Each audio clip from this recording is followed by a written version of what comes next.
Verso por número 4. E quando os seus irmãos viram que o seu pai amava mais do que todos os seus irmãos, eles o odiaram e não conseguiram falar pacificamente com ele. Amém?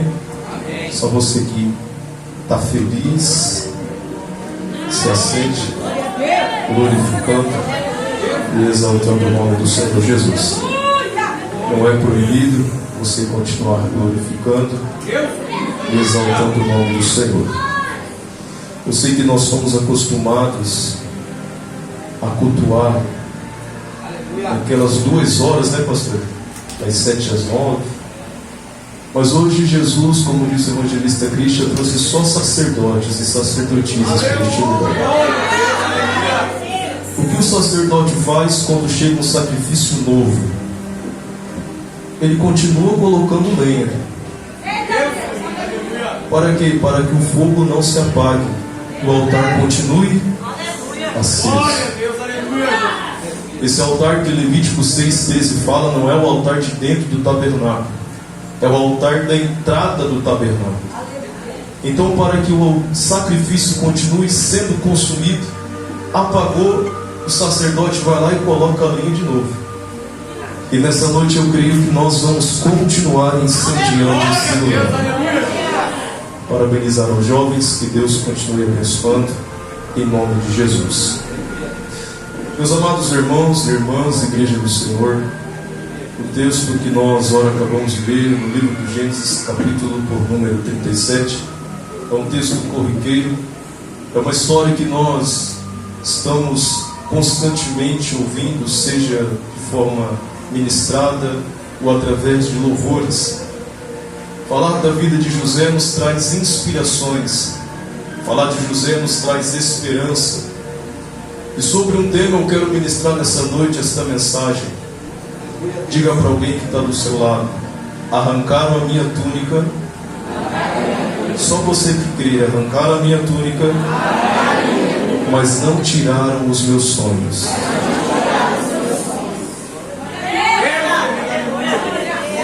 Segundo alguns estudiosos das Sagradas Escrituras,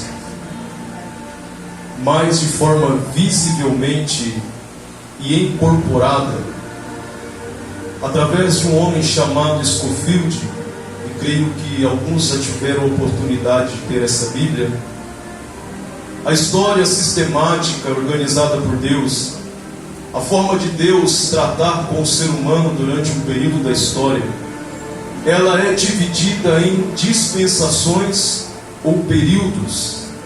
Grande parte de nós que esperamos o arrebatamento da igreja antes do período tribulacional, somos, podemos dizer, descendentes dessa teoria do dispensionalismo, ou seja, do arrebatamento pré-tribulacional. Dito isso, dentro dessa organização sistemática, a história do povo governada ou regida por Deus é dividida em 7 períodos ou 7 dispensações. Dispensação da inocência, dispensação da consciência, dispensação do governo humano, dispensação patriarcal, dispensação da lei, e aqui nós estamos a dispensação da graça. E futuramente, quando Cristo voltar, entraremos na dispensação milenar. Dentro desse raciocínio, a dispensação da inocência vai desde a criação do homem até a sua queda. O homem passa a ter consciência dos seus atos e das suas atitudes. O pecado não era um plano de Deus. Mas quando eu leio Apocalipse, capítulo 13, no verso 8, me dá a confiança de acreditar que Deus nunca será pego de surpresa. Ao findar a dispensação da inocência, diante de uma revelação dos céus, ele diz: Cristo foi morto antes da fundação do mundo. Ou seja, Cristo já havia sido ofertado não no plano natural, mas na forma proeminente de Deus, no propósito de Deus. A via do pecado para Satanás era o final da primazia da criação de Deus. Mas Deus já havia preparado o sacrifício muito antes de um homem cair. Acabada a dispensação da inocência, nós temos a dispensação da consciência. Os primeiros filhos de Adão, até o dilúvio, conhecido como nação pré-diluviana, aonde os filhos de Sete com os filhos de Caim, dentro de uma linhagem conhecida como justos e ímpios, ou caimitas e setitas, começam a se misturar. A descendência de Sete, considerada por Deus como uma nação justa, começa a se misturar com a descendência de Caim, considerada uma nação ímpia. E no capítulo 6 do livro do Gênesis, nós vemos Deus usar uma figura de linguagem chamada antropopatismo. O que é isso, pastor? É Deus dando sentimento ao humano para que nós compreendamos a sua vontade. O que é antropopatismo? Deus está dizendo: eu me arrependo de ter criado o homem. Mas a palavra original não é arrependimento. A palavra original, Deus está dizendo: eu estou triste com o ser humano. Eu estou triste com aqueles que eu criei. Deus então resolve acabar com tudo. Mas Pedro diz na sua epístola que Deus encontra um senhor de idade, um homem corajoso chamado Noé.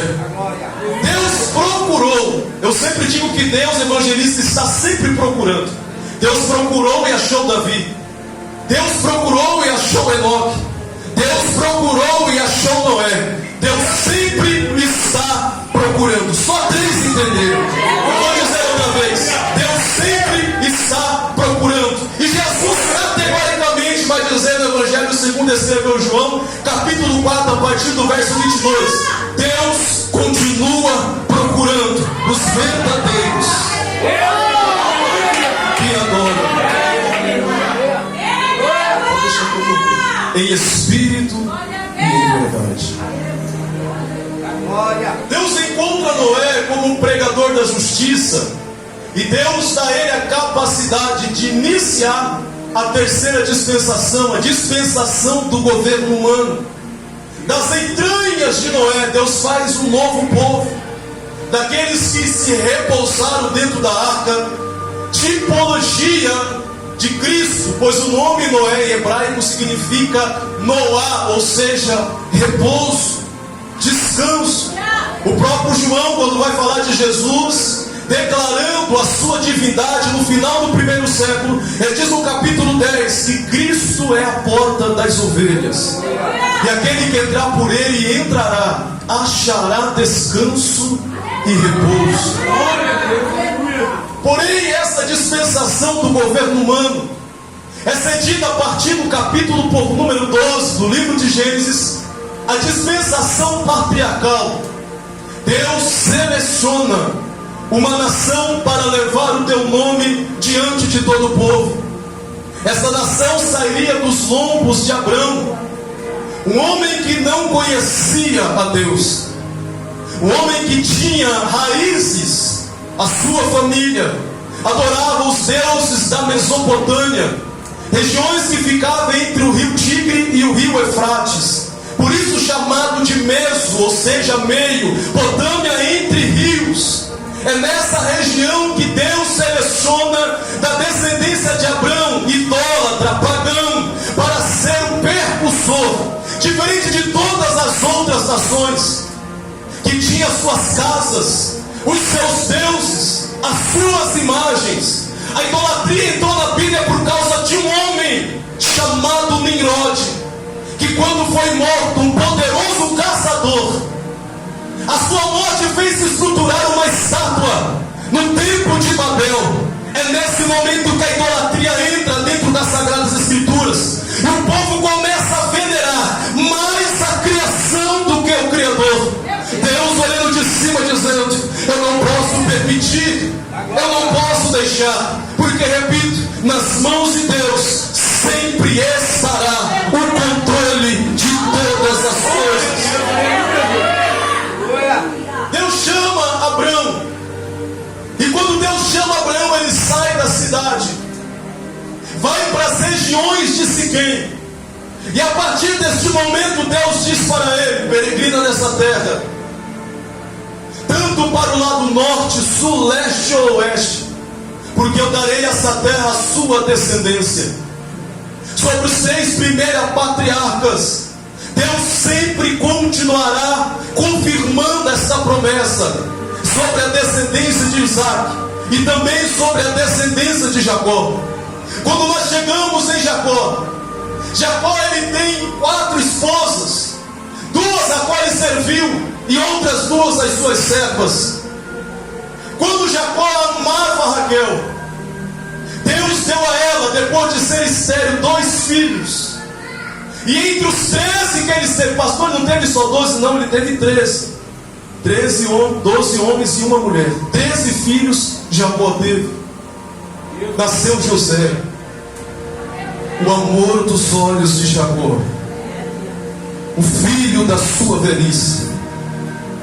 Quase 100 anos tinha Jacó quando Raquel gerou José. A forma da família dos hebreus trabalharem sempre foi nômades, porque Deus não deu para eles residência fixa. Deus dava para eles direções. Quem quer viver do propósito de Deus não anda conforme bem entende. Quem quer viver do propósito de Deus não anda como quer. Quem quer viver do propósito de Deus não faz aquilo que lhe apraz. Para que maior exemplo de viver o que Deus tem do que Paulo, quando ele vai escrever seu sofrimento aos irmãos de Corinto, que duvidaram do seu apostolado, se torcer a primeira e a segunda epístola só sai sangue e lágrimas. Porque ele mesmo diz: bem verdade eu não fiz parte do colégio apostólico. E alguns historiadores vão dizer que Paulo era para ser no lugar de Matias, ele era para ser quem tomasse o lugar de Judas Iscariote, mas pela dureza do coração dos judeus, principalmente pelo líder da igreja chamado Pedro, pastor, isso é heresia, não é heresia, quem leu a epístola de Gálatas sabe o que eu estou dizendo. Paulo vai dizer: se eles sofreram, eu sofri muito mais. Se eles foram chicoteados, eu fui chicoteado ainda mais. Sofri naufrágio, fui apedrejado até a morte. Eu sei o que é ter tudo, sei o que é passar fome. Mas no capítulo 2 da segunda carta aos Coríntios ele diz: eu não sei se em carne ou em espírito, eu sei que certo homem foi arrebatado ao terceiro céu, e com coisas inefáveis que não é lícito o homem falar. Quem é chamado por Deus tem que estar preparado para sofrer, tem que estar preparado para viver aquilo que Deus tem.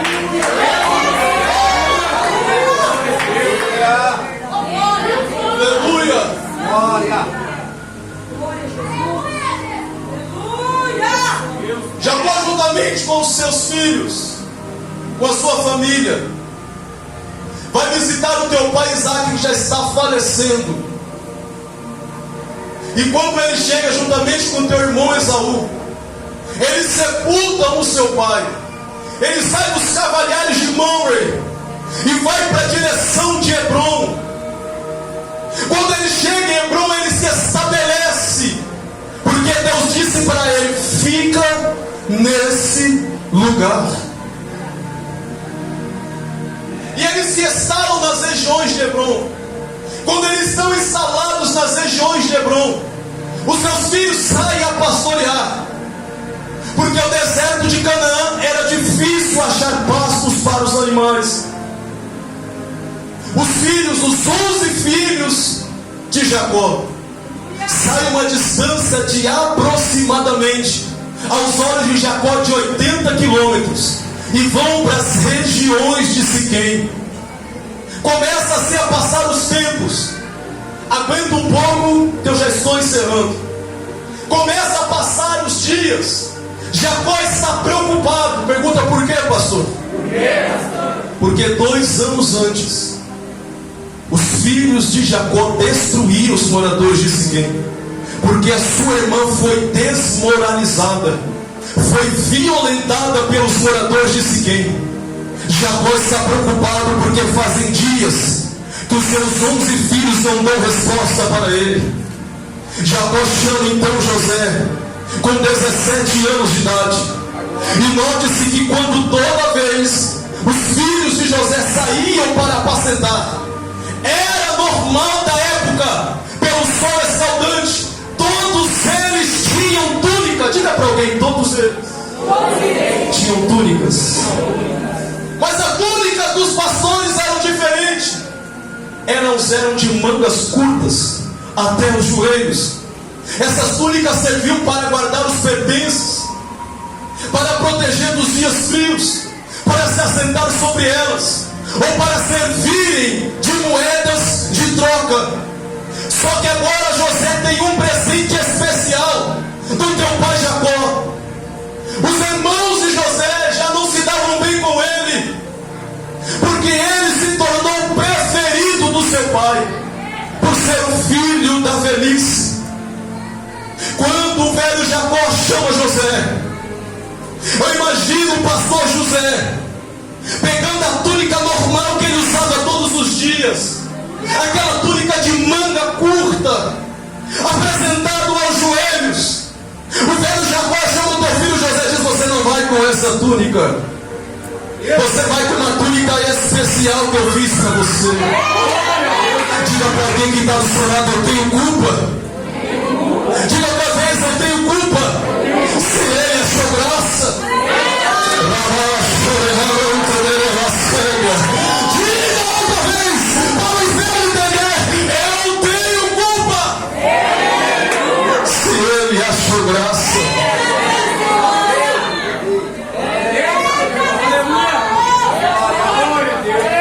Algumas traduções da Bíblia antiga vai dizer que não era uma veste comprida apenas, mas eram uma vestes coloridas, e ela não dava até o cotovelo, ela ia até a palma da mão, chegava até a ponta dos pés. Essa túnica colorida era usada por homens especiais, como nobres, como reis e como sacerdotes. E o que me chama a atenção quando José recebe a túnica, parece que eu vejo Deus do céu dizendo: o que tinha no meu coração, Jacó entendeu.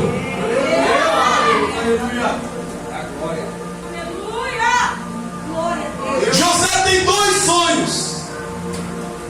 O primeiro sonho que ele conta é que ele estava no campo e o seu feixe se erguia e os outros 11 se dobravam. O segundo sonho de José é que o sol e a lua e as 11 estrelas se dobravam diante dele.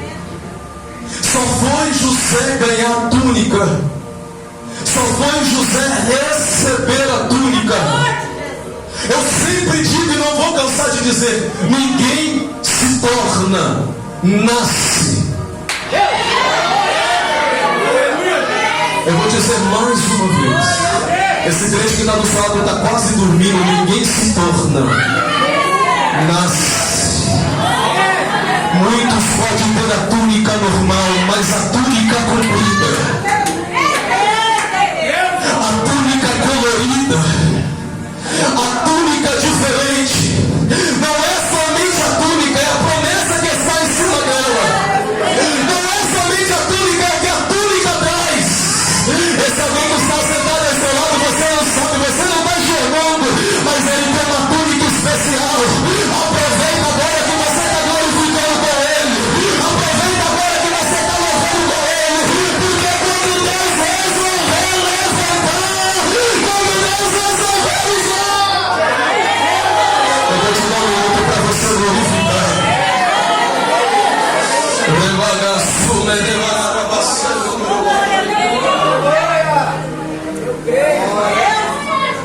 Aleluia.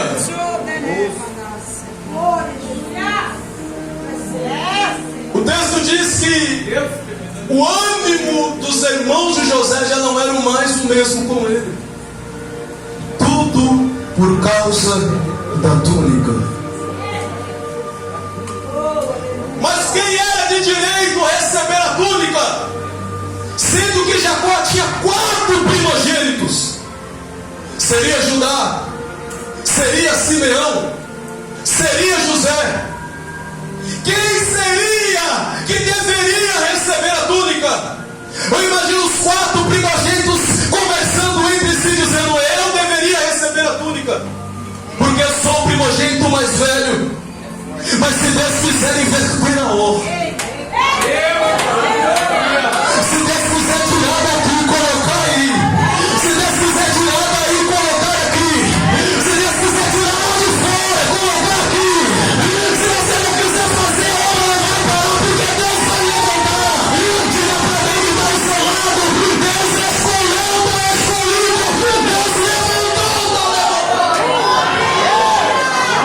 se você não perdia a oportunidade, a túnica desperta ciúmes.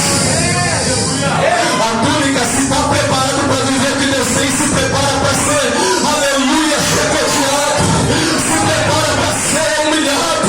Se quer viver o que Deus tem, é melhor jogar a túnica fora, porque vai ter que passar pelo crivo, vai ter que passar pela moinha. Aleluia, louvado seja Deus.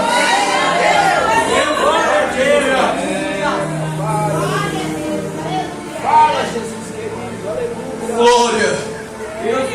Já não era mais o convívio familiar. Jacó envia José 80 quilômetros até Siquém. Lá vai José caminhando. E segundo historiadores, era uma caminhada perigosa, por uma estrada chamada Via Mars, que saía do final do Egito, costeava pelo mar Mediterrâneo, chegava até as regiões altas da Galileia. Uma estrada comercial. Mas José, obedecendo a teu pai, perseverou. Quando ele chega em Siquém, perdido, aparece um homem e diz: a quem procura? Eles procuram meus irmãos que aqui pastoreavam. Eles não estão em Siquém, eles estão a 21 quilômetros a noroeste de Siquém, estão onde estão em Dotã. Pelo nome, talvez você não vai se lembrar dessa cidade, mas a história que eu vou contar vai te fazer lembrar onde fica Dotã. Certo dia Eliseu está na sua casa, e ele revela o segredo de Ben-Hadad, que iria pegar Jorão. Ben-Hadad prepara o teu exército, espera Jorão, Jorão não aparece. Ben-Hadad pergunta: quem revelou o segredo? Alguém de nós é contra nós e por Israel? O servo de Ben-Hadad diz: não, meu senhor, tem um profeta. E aonde ele mora? Ele mora lá em Dotã. Vamos chegar de madrugada. Dotã é um lugar abaixo, um lugar dentro de um lugar que é cercado por muralhas. Ben-Hadad cerca Dotã. De manhã, quando acorda o moço de Eliseu, diz: oh meu senhor, querem te pegar, a cidade está cercada. Eliseu olha para o teu moço e diz: oh meu senhor, abre os olhos dele, porque maior o que está conosco do que o que está com ele. Aleluia.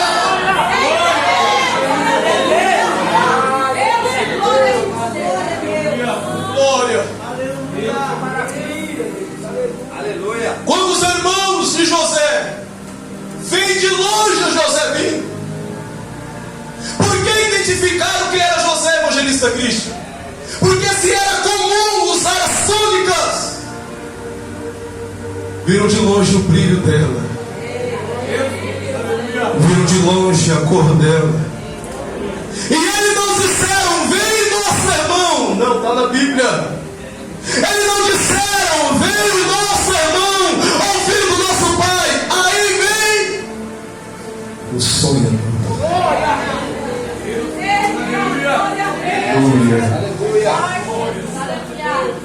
Antes de José chegar, eu compreendi que havia 2 problemas: a túnica e os sonhos.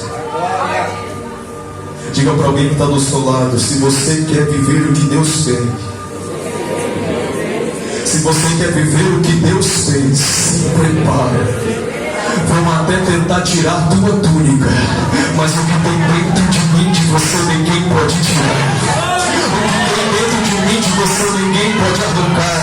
A túnica os homens não pode ser arrancada. A cadeira pode até querer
montado sobre um cavalo branco. E atrás dele a igreja vestida de uma túnica branca. Na sua coxa escrito Rei dos Reis e Senhor dos Senhores. Pastor, não estou entendendo o que você está dizendo. Deixa eu tirar a túnica. Jesus diz: vem cá, se toma uma da outra tua, não importa, porque eu tenho para você. Aleluia, ninguém pode tirar, tomar outra.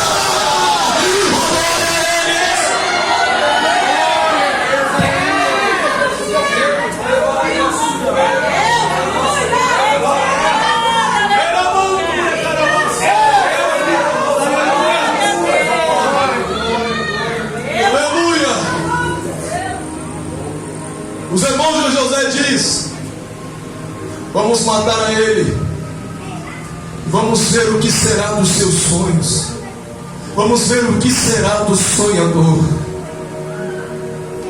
Quando José chega, eles não conversam, não falam nada, grudam José, rasgam a sua túnica, deixam ele despido. Dotã significa lugar de duas cisternas ou duas covas. Jogam José dentro da cisterna, mas o texto é enfático em dizer: a cisterna estava vazia. Alguns historiadores dizem que a cisterna estava barrenta, lameada, não havia água, mas havia barro, comparada à mesma cisterna ao calabouço que Jeremias foi jogado. Quando Deus falou no coração, eu disse: Senhor, despiram José como se despede uma semente.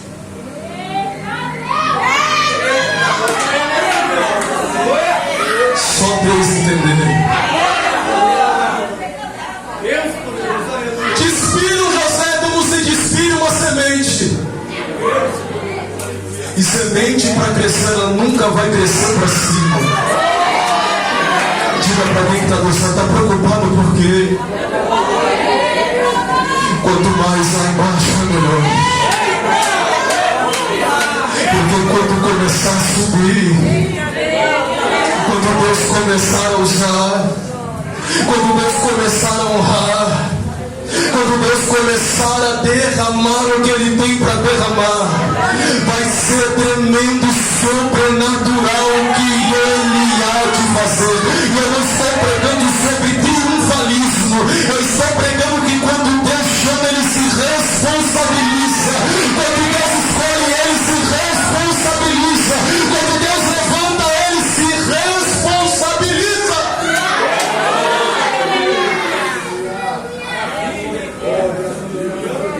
Aleluia. Já estou encerrando. Pega uma túnica de José. Se nós fôssemos falar dessa tipologia, quando é molhada no sangue do cabrito, entregado para o seu pai, nós passaríamos aqui a noite toda.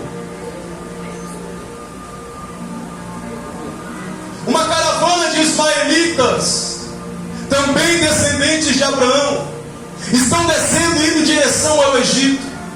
José é arrancado da cisterna e vendido, comprado por Potifar.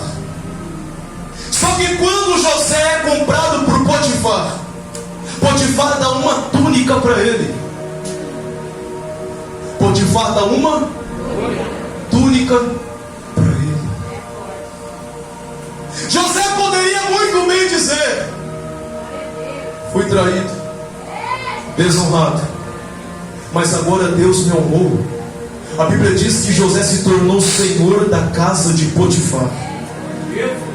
Tudo que Deus colocava nas mãos de José prosperava. Mas diga para alguém que está do seu lado: a única coisa que Deus não aprovou foi a túnica que José recebeu. Pergunta: por quê, pastor? Porque a túnica que Potifar deu para José é túnica de escravo.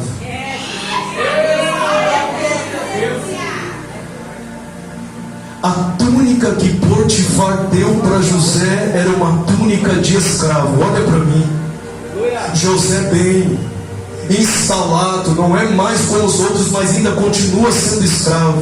Deus olhou lá do céu e disse: eu preciso mexer alguma coisa, porque José está muito acomodado.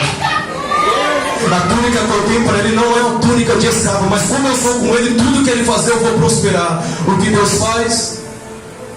Permite que José fique preso. Cuidado. Cuidado com a instabilidade. Cuidado com o comodismo. Sempre às vezes é necessário ouvir um vento. Jesus. Sempre às vezes Jesus tem que dar uma mexida nas estruturas. Porque o crente se acomoda com aquilo que está bom. O crente se acomoda com aquilo que brilha, que é reluzente. Segundo alguns historiadores, José fica quase 7 anos preso. Mas a mão de Deus era com José. A mão de Deus era com José. O chefe da guarda, observando José, colocou ele como superintendente do presídio. José começou a cuidar dos outros presos, mas agora ele não recebeu túnica. Agora ele começou a receber revelação.